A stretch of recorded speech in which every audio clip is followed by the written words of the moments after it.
The pounding on my door came like a gunshot, 3 sharp knocks that cut through the quiet of my morning.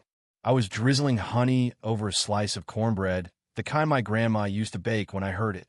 My dog, Rusty, perked up, his growl low and steady like a store brewing.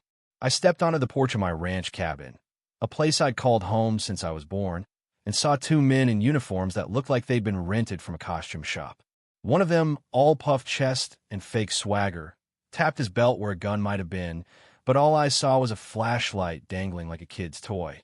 "Ma'am," he said, voice dripping with rehearsed authority, "you're in violation of HOA Code 12.6. You got until sundown to vacate this property."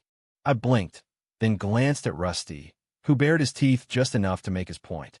"HOA, I own this land outright, passed down from my grandpa, who'd staked it before HOAs were even a thing. This cabin, tucked at the edge of open country with nothing but pine trees and barbed wire for neighbors, wasn't under anyone's thumb. You boys want coffee before I call the sheriff, or after?" I asked, wiping my hands on my jeans. Their faces twitched like they hadn't expected pushback. The taller one, who called himself Officer Tom, mumbled something about protocol. The other, Officer Sam, just shifted his weight, his holster looking more like a fanny pack. I hadn't joined any HOA, and I wasn't about to let 2 dollar store deputies tell me otherwise. This wasn't my first rodeo with folks underestimating me, but it was the boldest. My ranch sat on land my family had held since 1920, free of city councils or nosy boards. Rumors had been floating for months about an HOA from a fancy development a mile down the road, trying to gobble up nearby properties. I figured legal boundaries and common sense would stop them. I was wrong. Tom and Sam couldn't answer a single question. "Which HOA?" They just said the association, like it was holy writ. "Got a court order?" "Not required," they claimed. "Badge numbers?" They tossed out 3 digits each, probably plucked from thin air. That's when I started to simmer. They said my cabin, my home, was now shared HOA property, and my deed, older than their grandma's, could be contested. I told them to get off my porch before I turned on the sprinklers, and I wasn't talking about the water kind. After they slunk off, I made calls. The county clerk confirmed no zoning changes had touched my land. The sheriff's office said no HOA could EVYCT without a court order, and impersonating cops was a felony. My cousin, Jake, who runs a drone business, agreed to swing by with his gear. I wasn't letting this slide. Then I spotted a tow truck lurking down the road, like a vulture waiting for me to blink. It hit Methy'd come back when I wasn't looking, slapped stickers on my gate, maybe even try to drag my cabin off its foundation.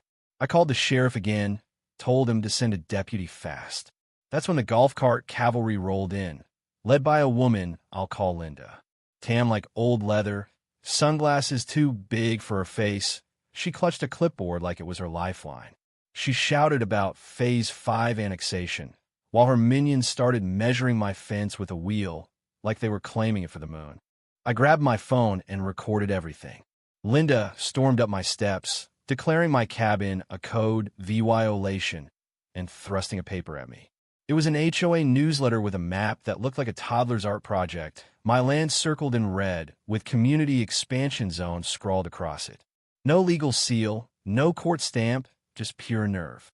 She rambled about mutual benefit while I stood there, picturing her calling the cops on kids with lemonade stands. "Ever heard of a deed signed before your HOA existed?" I asked. She waved it off, saying everything was subject to re-VY shown. I gave her 5 minutes to leave, or I'd re-VYSE her plans into a court summons. Her face went beet red, and she stomped off, her heels clicking like a firing squad. That night, I couldn't sleep. This wasn't just overreach, it was a calculated land grab, using fake cops, fake maps, and fake authority to scare me off what was mine. I pulled out my old briefcase, the one that still smelled of oak and late nights in courtrooms. I hadn't used it in years, but if Linda wanted a fight, she'd get one in front of a judge. By morning, Linda was back, parked in her HOA golf cart like a general on patrol. She had new papers and a smirk that could curdle milk. Her lackeys snapped photos of my fence like it was a crime scene. She announced my land was now absorbed into Phase 5, claiming her board had voted it so. I asked how that worked without my signature or a public hearing.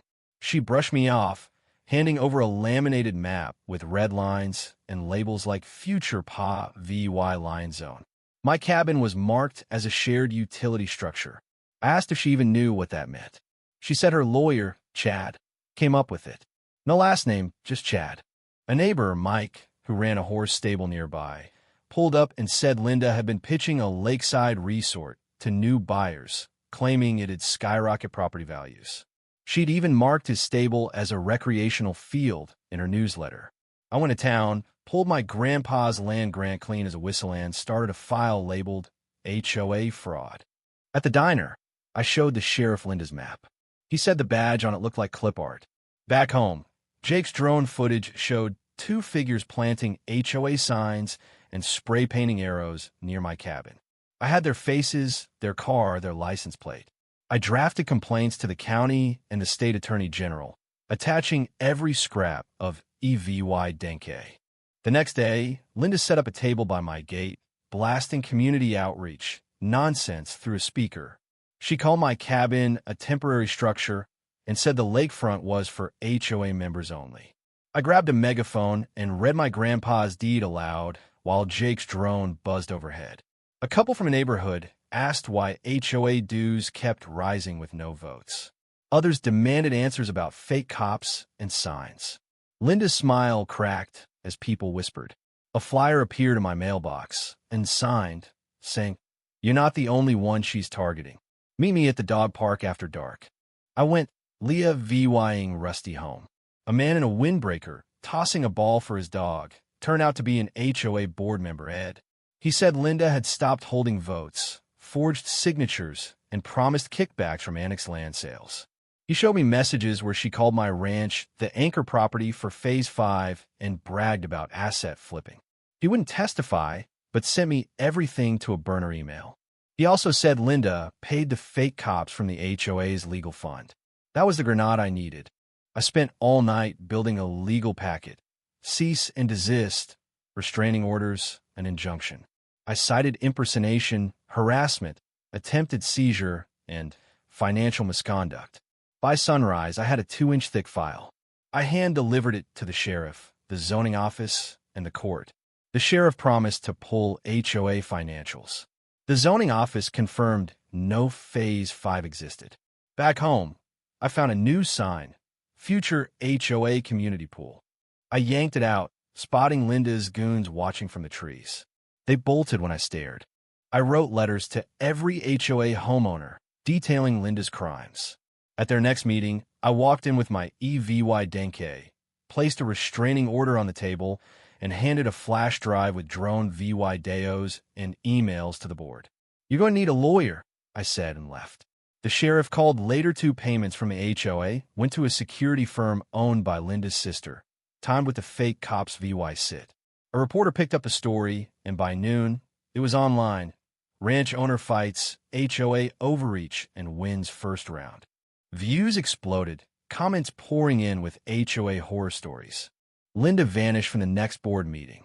Homeowners demanded refunds and her removal.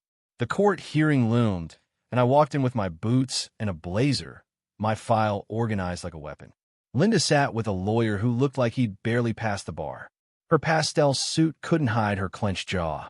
The judge, no nonsense, tore through her lawyer's weak claims of community growth. I presented my deed, drone footage, fake badges, and proof of misused funds.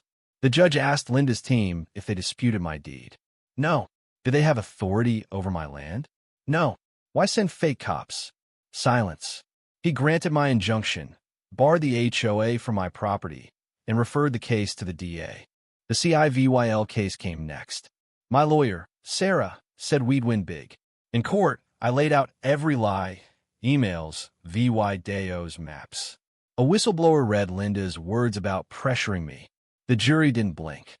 I won damages in the contested lot, turning Linda's prize into mine. She was charged with impersonation, fraud, and theft. Her house went dark, her reputation ash. I turned the old HOA clubhouse into the Landline Legal Resource Center, a place for folks to fight back. People came with stories of bullying HOAs, and we helped them win. One woman, Clara, said my fight gave her courage. The center grew, with lawyers and locals pitching in. Linda's trial ended with guilty verdicts. I didn't watch. I walked rusty, put up a sign, private property, no HOA access, and felt the land breathe free. The HOA dissolved. The clubhouse lot became a quiet bench facing the hills. A new HOA rep came by once, all smiles and pamphlets. I handed him my court ruling and a mug that said, "I own the fence." He left, rattled. I added a second sign, "Land defended by law and legacy." The fight wasn't loud, but it was mine, and no one would try me again. Now, what do you think? Should folks like Linda face jail time, or is public shame enough? Have you ever fought an HOA or a bully with too much power? Drop your story below. Hit like if you're Team Ranch, and subscribe for more tales of standing your ground. Let's keep the conversation going. Whose side are you on?